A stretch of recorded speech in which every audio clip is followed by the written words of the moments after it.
Welcome back. I'm here with Stephanie Calma from L'Arche Stratford. She's the Executive Director and Community Leader. Stephanie, thanks very much for joining me via Zoom. Wonderful to be here. Thank you for having me today, Peter. Now, just a lot of our listeners and viewers will not know what L'Arche is in Stratford. I know it's one of the oldest L'Arches in North America, about 50 years old or close to it anyway. So if you can give us just a broad overview of the history of L'Arche and what's going on lately. Great. Thanks, Peter. So L'Arche Stratford has been around since 1973. So as you mentioned, we are one of the oldest communities in the world. We stem from an international movement where people with developmental disabilities have been welcomed to live in homes within our communities of L'Arche across the world.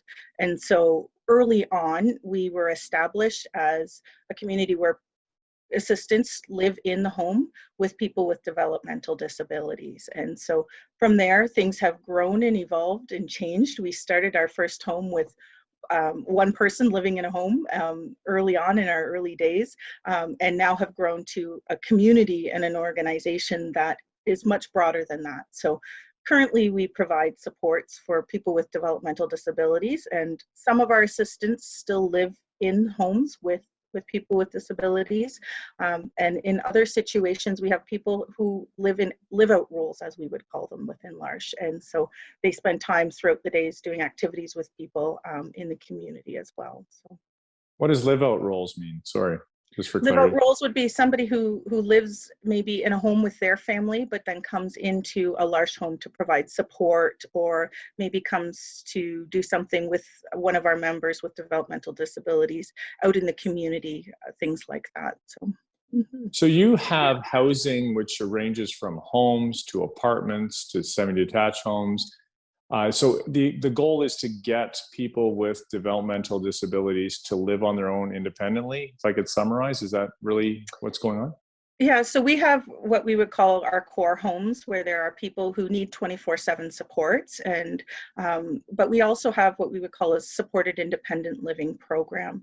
And so, as absolutely in those situations, someone may live in their own apartment within the community and have maybe an hour or two of support, with things like banking or meal preparation. Just to help foster independence and inclusion within the broader community. Stephanie, I've been fortunate that my cousin had developmental disabilities. So as a child, I grew up and that became normal to me. And I know a lot of people in the community struggle with interacting with people with developmental disabilities. What would you recommend in a practical way if you see someone either at the Stratford Warriors game or Zares or something like that? Mm-hmm. Yeah, it's interesting, Peter, because as we embark on this next level of change, so many of our folks, we've realized, are well known by the community of Stratford. And there's been a lot of generosity of people within the broader Stratford community who have taken the opportunity to bridge that gap and get to know some of our members. For example, Corey Mashke is one of those people who's well known at the Stratford Culletons game for singing the national anthem. And, I think different people have different ways of bridging those relationships, but I would say it's just like any other relationship that you want to bridge. If you were to offer to shake a hand, you can try to shake a hand, different things like that. So one of the things that's at the core of our mission, though, is, people with developmental disabilities have something to teach us. And I often find that the members in our community will be very welcoming and hospitable to people out in the community as well. So it's definitely something that I appreciate about the mission. Yeah, I think that L'Arche is great internationally, but it's amazing that it's in Stratford. So is there any day programs or job opportunities for members of L'Arche? Mm-hmm. Absolutely. We have a number of our folks who have worked out in the community, and we do provide some supports, as well as some of our folks are also supported by the local community living, who has some resources as well around employment supports. So it's very important that the folks that we support are integrated into the community and have jobs within, local businesses or volunteer opportunities as well too at some of the local schools. So Unfortunately, with the changes through the pandemic, we haven't been able to operate in the traditional function of a day program model that we had historically done.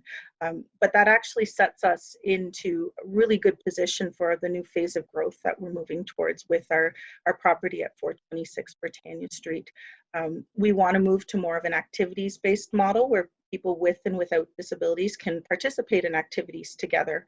And so, you know, this is a really great season for us to be able to pilot some of the programs and the activities that we would like to make the transition to. So. Right, and that's a great segue because coming up next will be Elaine. Stephanie, thanks so much for educating us on the amazing things that you're doing with L'Arche in our community. Thank you for having me. This has been a pleasure.